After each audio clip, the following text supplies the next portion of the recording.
Ladies and gentlemen, Shock and Awe present 3-minute rounds of action in amateur MMA in the lightweight division.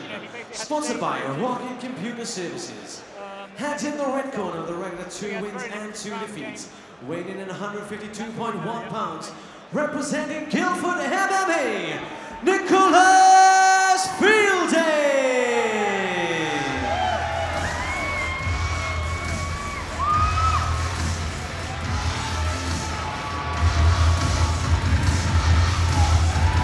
Guildford MMA fighter Nicholas Fielding makes his way down to the cage. Can't say I'm too familiar with the Guildford MMA team, Colin, but obviously not too far down the road, is it? Not far at all. The only Guildford MMA fighter on the card tonight.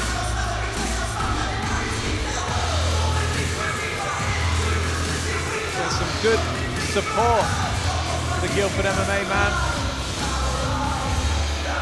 Good build-up of crowd behind our commentary position, cheering for Nicholas Fielding.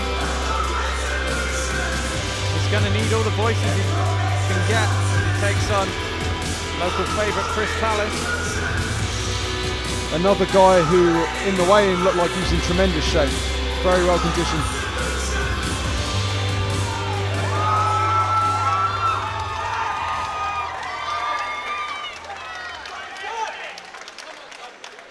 And please welcome his opponent fighting on the blue corner with a record of 1 win, 1 defeat and 1 draw.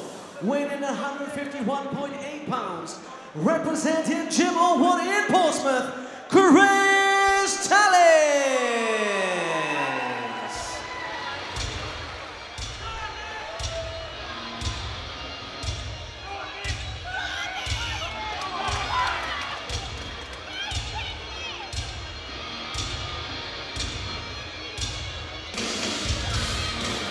Chris Tallis makes his way down to the cage. I believe his brother fights also, if I'm not mistaken. Is it Alan Tallis, or have I got those two mixed up? No, that's right. Alan, I mean, these two guys are very close brothers. He did actually mention to me that he really wanted to thank his brother for helping him out. He puts a lot of his success to his brother's help and with the training. They support each other well, which is really nice to see. They've both got a passion for MMA. After speaking to Christopher, he did say to me that the camp was pretty tough. He had injuries, but he managed to work around the injuries, and a lot of times fighters never come in 100% to a fight. Yeah. So, you know, it's just one of those things that happens.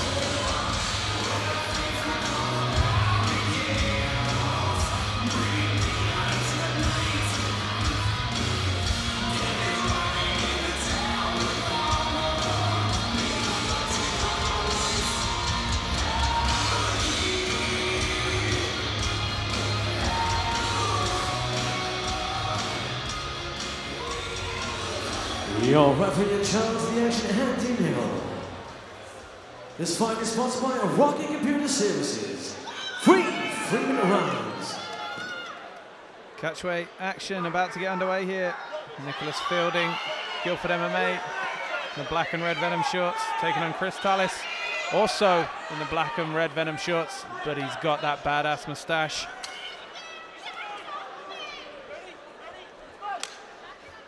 Referee gets these two underway.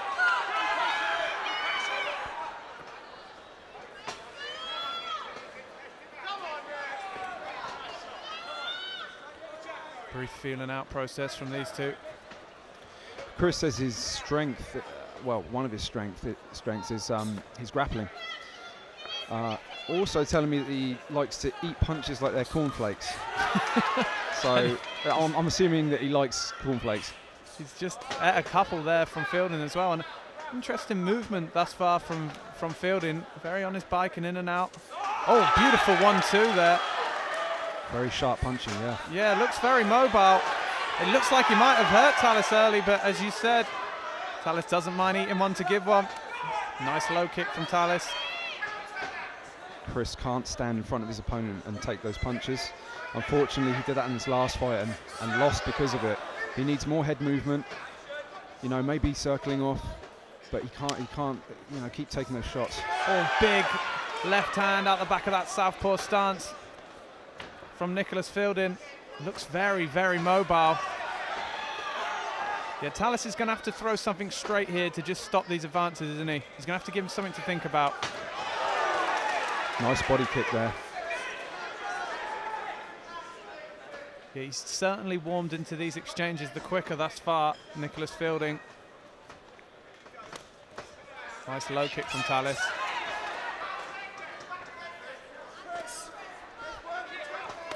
Oh, beautiful body kick from Fielding. And then goes upstairs. He's mixing the strikes up well. Fielding's striking's very dangerous, very sharp, very technical. He seems to be picking him off. Yeah, you mentioned the grappling of Tallis. I think he'd be well obliged to try and take this to the floor now, Colin. Another brutal kick to the body from Nicholas Fielding. Chris needs to get a takedown here. He's taking far too many shots. He needs to set it up with maybe an overhand right and just go for the legs. Yeah, nice right hand from Tallis himself, but often being tough can, you know, often work against you in some ways. As you mentioned, Colin, he's willing to eat those punches, a true warrior, Chris Tallis, but... Oh, without a doubt. You know, on the judges' scorecards, we mention all the time, he would be well obliged to try and take this action to the floor. Oh, nice left hand again from Nicholas Fielding. Really impressed with what I've seen thus far, and beautiful down to the body. He's mixing them up well, Colin, isn't he? Yeah, Nicholas is working up and down. Kicks, punches, and there's a takedown. There's the takedown from Tallis. Could be a little, yeah, it's certainly going to be too little too late, as we just see the end of the round. But from a tactics point of view, Colin, I mean, he's seen he can get the takedown, certainly.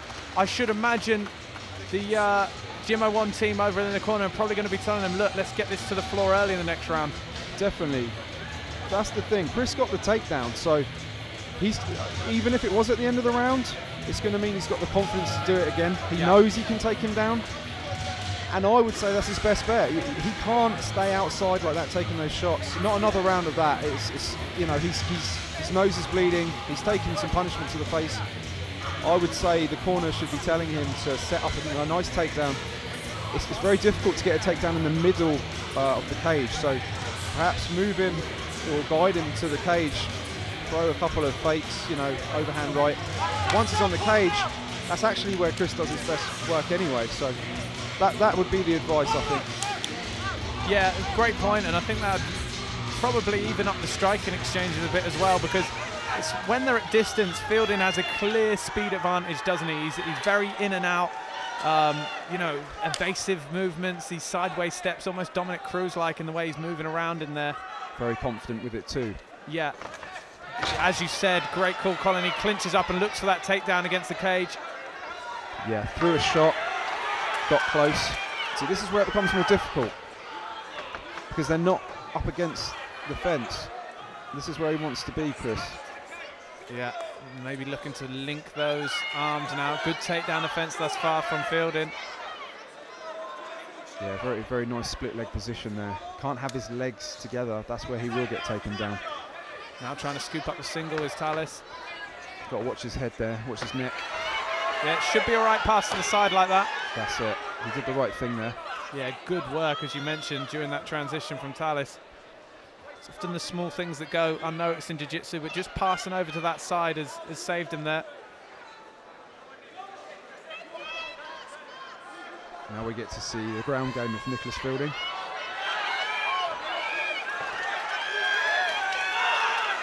Tallis keeping the clinch.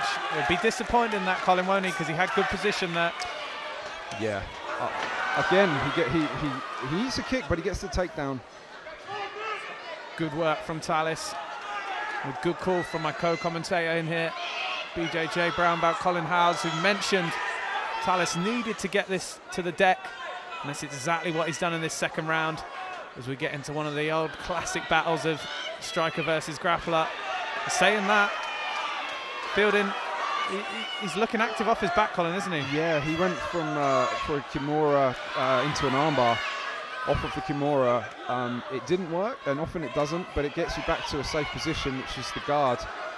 I do think, though, Nicholas wants to get back up. It looks like he wants to get back up. I think he's happier standing, and rightly so. He did some good work standing up. Yeah, good round thus far for Chris Tallis. He's rallied after losing the first round in pretty heavy fashion. Now he's trying to take over and dominate action on the ground here in round 2.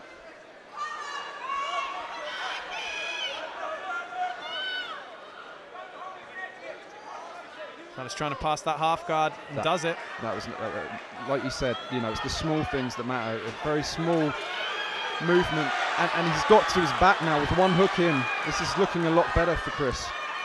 Yeah, ever since he's took the action to the floor, it's been a different story in this bout. Fielding does well to come back out on top, though. Tallis immediately looking to wall walk and get back up. Chris is very good from this position, getting back up to his feet. He'll use the fence as his friend and try to get up. Almost. No, nice shot from Nicholas. Oh, flying punch. Sakuraba style. Little warning there. I think there was a kick to a downed opponent. Ah, right. But, you know, it happens, and I'm sure Tallis wasn't intending it. The referee's giving a warning. I don't believe it's going to be a point. No point deduction, which is good to see. You know, all sorts of stuff is going on in that transition, especially when Fielding's doing a flying Superman punch of his own seconds earlier. But wow, what a fantastically poised bout we have now here. Clearly one round apiece here, and both guys know now, Colin, what the other fighter's looking for. Tallis knows he needs to get it to the floor. Fielding knows he needs to keep it on his feet. It's going to be who's going to win that game plan battle almost in this final round, isn't it? Yeah, this is the round that's going to determine what happens. Every takedown that Chris got definitely gave him the confidence that he needed. So I would say he'll look to do exactly the same thing. You know, Nicholas will look to stay standing, work his very technical striking that we saw. It's going to be a battle of styles now in this last round, definitely. Yeah, if I'm in the Guildford MMA corner, I'm going to be saying, like, listen, keep with the hands. Yeah. Maybe the body kicks, but no flying knees, nothing too extravagant, because he's shown that when he throws the knees and the kicks, Tallis is willing to eat one of those to get the takedown, isn't he? Totally, I totally agree with that.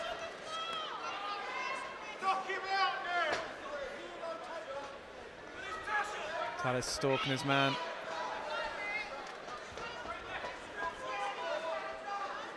Yeah, he needs to guide Nicholas back into the fence so he can get the takedown, or at least just grind him into the fence and look for it. And he shot in, and that was spot on. It was really good timing there, really nice. Yeah, beautiful timing from Tallis. Just waited for that punch, ducked underneath, got a textbook double, and now nicely moving to side. He's got good fundamentals, Colin, hasn't he?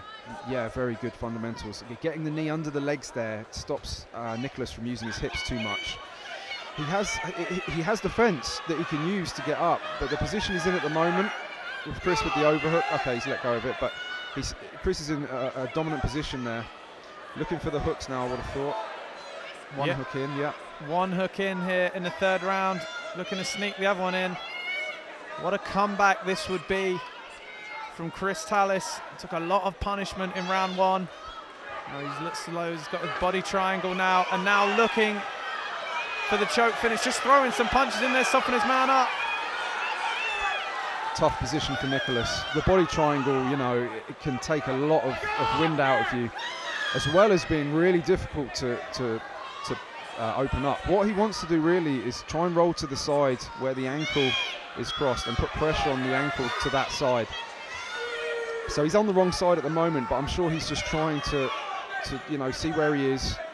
Now he's on the right side. Yeah, can put some pressure now on the ankle of Chris Tallis. But from Tallis's point of view, in a must-win round, he's on the back with a lot of time left. Now looking for the choke. Difficult to see from our vantage point. No choke yet. He's in full control though. That's really all he needs to do. I mean, he can stay here, pepper away with those shots, look for openings, and he's winning. Yeah, fantastic point. The onus at this moment in time is on Nicholas Fielding. Yeah, Tallis content, as you say, just to keep peppering with those shots, and why not?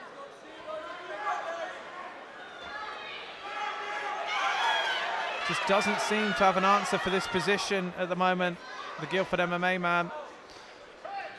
No, he's trying to strike back.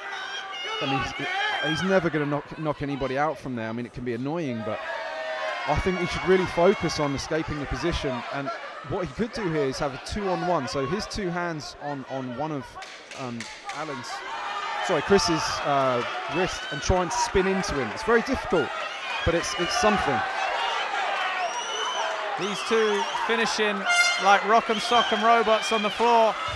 But that is all she wrote. Fantastic fight. Yeah, great work. Nicholas Fielding looked fantastic on the feet in the first round. Really had Chris Tallis going on a number of occasions. Bloodied his nose, looked like he hurt him. But Chris Tallis came back, changed the game plan, secured the takedown, and in my mind, Colin, easily took rounds 2 and 3 in a fantastic comeback victory. Good work, and just shows the right game plan and the right attitude and implementing that can turn around a fight for you. Yeah, he's got Laura Howarth and Phil Harris in his corner. Great corner. I'm pretty sure they would have told him, you have to get the takedown. He took too many shots in the first round. I'm pretty sure they would have said, look, you have to get him against the fence, you have to take him down, and you have to work your strength, which is the grappling. You know, as much as you like cornflakes, Chris, there's only so many you can eat. Hands out the 3 rounds of action by the gold to the judges' scorecards. All 3 judges scored about 29-28 for your winner by unanimous decision. In the blue corner, Chris Tallis. And let's go up your runner-up, Nicholas Fielding.